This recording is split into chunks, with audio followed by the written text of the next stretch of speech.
if you want to know where the most exciting part of an M&A purchase agreement is, you're going to find it, well, not in the procedure section of the indemnification provisions.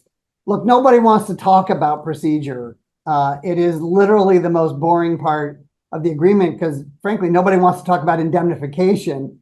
And then you get into this whole like arcane subject of procedure. But why does it matter? What are we looking for when we get to that? And there's two different aspects of procedure that I want to share with you. The first is that there is a procedural component to how you bring a claim. Hey, you got to put it in writing, spell out all the details of the claim so the seller can understand what the issues are.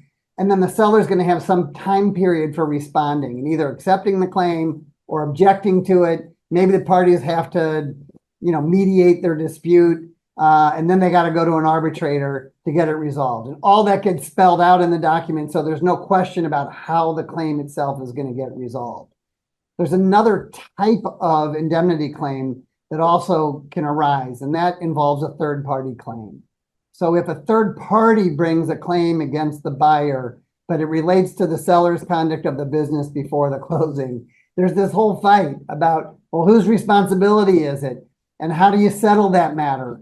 And who's on the hook for what you settled it for? And how do you sort of navigate those types of issues with a third party?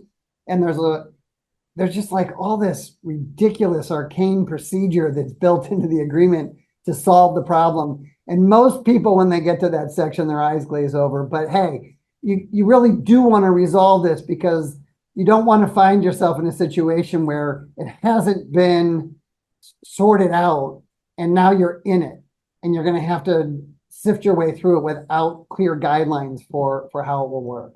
So ultimately, that's not the most exciting part of the agreement, but there are reasons to pay attention to what's happening in there and to try and make sure that you have, good counsel advising you on that as you get through that part of the agreement.